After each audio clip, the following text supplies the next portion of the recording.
الحمدللہ رب العالمین والصلاة والسلام علی سید الانبیاء والمرسلین وعلی آلہ واصحابہ وازواجہ وامتہ اجمعین الی یوم الدین۔ الحمدللہ آج 18 اگست 2022 کو بمطابق 19 محرم الحرام 1444 ہجری میں مفتی طارق مسعود دیوبندی حفظہ اللہ تعالی سے مخاطب ہوں کہ آپ سوشل میڈیا کے اوپر آ کر حضرت معاویہ ابن ابی سفیان رضی اللہ تعالی عنہما کے حوالے سے میری ذات کے اوپر جھوٹے الزامات لگا رہے ہیں۔ میں نے بارہا آپ اور آپ کے بڑوں کی طبیعت صاف کی ہے قرآن و سنت کے دلائل کی روشنی میں، لیکن آپ لوگ چونکہ ہٹ درمی پہ اترے ہوئے ہیں اور لوگوں کو ایکسٹرا جوڈیشل ایکٹیویٹیز کے اوپر ابھارنے کی کوشش کر رہے ہیں۔ مجھے اس سے کوئی فرق نہیں پڑے گا، میں اتنے ہی شد و مت کے ساتھ آپ کے اوپر علمی طریقے سے انشاءاللہ گفتگو کے لیے بار بار کیمرے کے اوپر آؤں گا، اس لیے آپ کسی ایسے زوم میں مبتلا نہ رہیے گا۔ بہرحال فی الوقت میں چونکہ آپ بار بار حضرت معاویہ رضی اللہ تعالیٰ عنہ کو ٹاپک بنا کر میرے خلاف ایک مہم چلانے کی کوشش کر رہے ہیں وہابی اہل حدیثوں کے ساتھ مل کے، تو میں نے ضروری سمجھا کہ اتوار کے دن تو جو میں نے کرنا ہے وہ کرنا ہے انشاءاللہ آپ کے ساتھ اور آپ کے بڑوں کے ساتھ قرآن و سنت کی روشنی میں۔ اس سے پہلے میں زندگی موت کا پتہ کوئی نہیں ہے، آپ کی خواہش پوری کر دوں۔ آپ کو بڑا ملاقات کا شوق ہے، آپ 5 اکتوبر 2021 کو بھی منگل کے دن آئے ایک ڈرامہ کرنے کے لیے، حالانکہ آپ کو پتہ تھا، آپ کا ایڈمن مسلسل ہمارے ساتھ رابطے میں رہتا ہے اکیڈمی کے نمبر کے اوپر، آپ پھر بھی جان بوجھ کے ایسے دن آئے کہ آپ کو پتہ تھا کہ میں ملاقات نہیں کروں گا، اور آپ نے ایک ڈرامہ کرنے کی کوشش کی۔ وہ اللہ تعالیٰ نے اس کی برکت سے الحمدللہ ہماری دعوت کو بہت فائدہ پہنچایا، لیکن اب وہ سارے مسئلے ختم ہو چکے ہیں۔ آپ کے ساتھ بھی سیکیورٹی ایشوز ہیں بقول آپ کے، اور میرے ساتھ بھی۔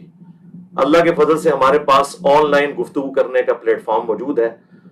میں ہر جمعے والے دن شاہد اور بلال کے چینل کے اوپر 2 گھنٹے کے لیے لائیو آتا ہوں، 10 سے لے کر 12 بجے تک۔ جس جمعے کو بھی آپ کی تیاری مکمل ہو جائے،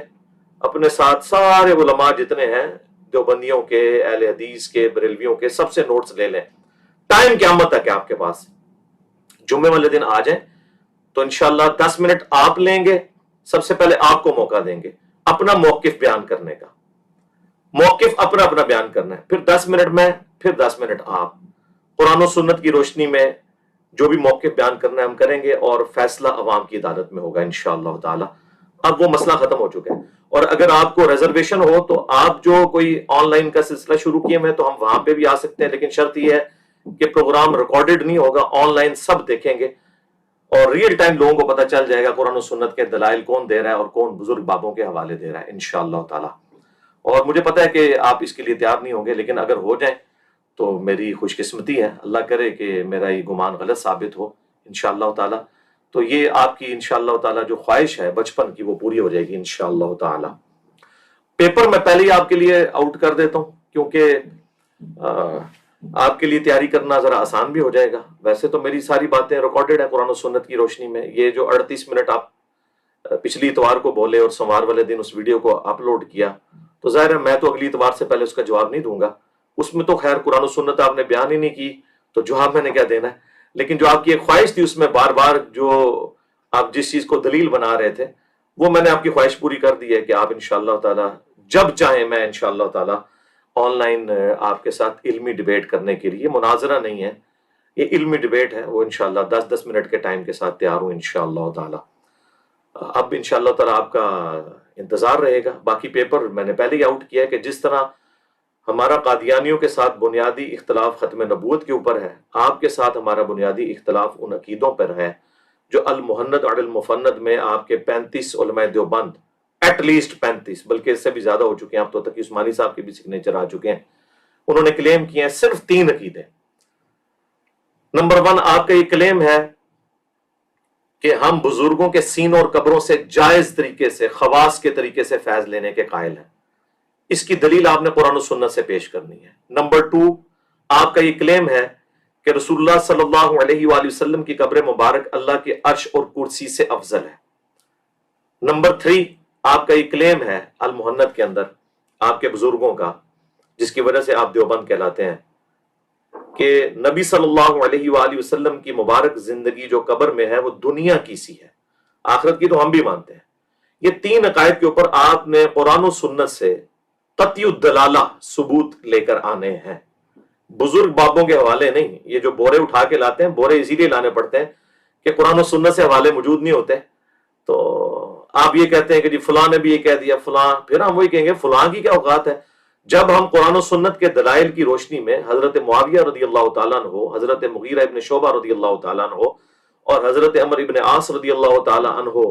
سے اختلاف کر سکتے ہیں، تو آپ کے بزرگ بابے تو شاہی کوئی نہیں، کیونکہ ہمارے لیے تو نبی کے جیسا ہے ہی کوئی نہیں، بابے تھے شاہی کوئی نہیں۔ ٹھیک ہے جی، تو یہ انشاءاللہ تعالیٰ تین عقیدے ہیں، اور تین ہی اب میں آپ کے بزرگوں کے حوالے حضرت معاویہ رضی اللہ تعالیٰ عنہ کے حوالے سے پیش کروں گا، اور یہ بھی پیپر میں آؤٹ کرتا ہوں۔ آپ نے آ کر اپنے بزرگوں کا دفاع کرنا ہے کہ وہ کس لیول کے اوپر فتوے دے کر گئے ہیں۔ تین اور تین یہ 6 ہو جائیں گے، جیسے تبلیغی جماعت کے 6 نمبر ہیں نا، یہ میرے 6 نمبر آپ کو قیامت تک ہاٹ کریں گے انشاءاللہ۔ 3 عقائد المحنت کے اور 3 حضرت معاویہ رضی اللہ تعالیٰ عنہ کے حوالے سے جو عقائد ہیں آپ کے بزرگوں کے، جو آپ کلیم کرتے ہیں لیکن چھپاتے ہیں، وہ آپ بیان نہیں کر سکتے پبلک کے سامنے، میں آپ کی پبلک کو بتاؤں گا۔ سب سے پہلے امام ابو حنیفہ رحمہ اللہ تعالی کے مناقب کے اوپر جو کتاب لکھی گئی، اردو میں بھی اس کا کافی سارا حصہ آ چکے ہیں، ہم دونوں انشاءاللہ ریفرنسز لگا دیں گے۔ انہوں نے اپنے شاگردوں سے فرمایا کہ جانتے ہو کہ اہل شام ہم سے کیوں بغض رکھتے ہیں؟ تو شاگردوں نے کہا معلوم نہیں۔ تو انہوں نے فرمایا اس لیے کہ ہمارا یہ عقیدہ ہے کہ اگر ہم حضرت علی رضی اللہ تعالیٰ عنہ کے زمانے میں ہوتے تو حضرت معاویہ ابن سفیان رضی اللہ تعالیٰ عنہ کے خلاف حضرت علی کی حمایت میں قتال کرتے، جنگ لڑتے، ظاہر قرآن کا حکم پورا کرتے۔ سورہ الحجرات کی آیت نمبر 9 ہے کہ جب مسلمانوں کا کوئی گروہ باغی ہو جائے تو اس کے خلاف قتال کرو یہاں تک کہ وہ توبہ پر آمادہ ہو جائے۔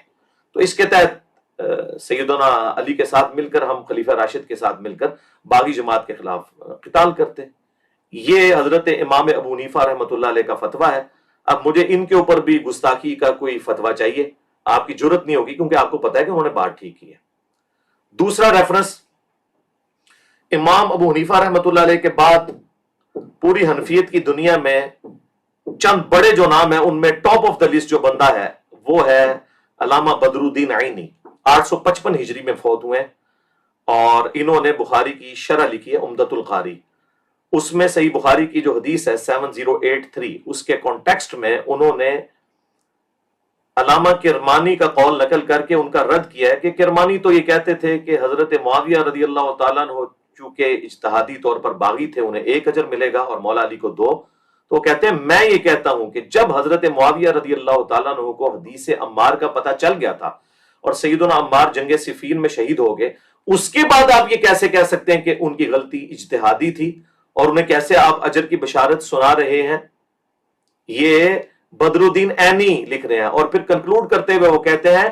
کیا حضرت معاویہ اس بات پر راضی نہیں ہے کہ انہیں اللہ قیامت کے دن برابر ہی چھوڑ دے بجائے اس کے کہ انہیں 1 اجر بھی دیا جائے؟ یہ اجر والی جو بات کر رہے ہیں وہ تو خلیفہ راشد کے لیے ہے، جو بخاری مسلم میں حدیث ہے۔ امام بخاری نے باب باندھا ہے کہ اگر حاکم وقت اجتہاد کرے اور صحیح اجتہاد ہو تو اسے 2 اجر ملیں گے، اور اگر وہ غلط اجتہاد کرے تو اسے 1 اجر ملے گا۔ یعنی اگر نعوذ باللہ مولا علی رضی اللہ تعالیٰ عنہ علیہ السلام جنگ جمل صفین اور نہروان غلط لڑتے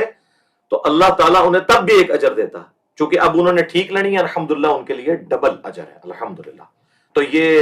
دوسرا ریفرنس ہو گیا۔ اب آ جائیں تیسرے ریفرنس کی طرف، اور وہ ہے ملا علی قاری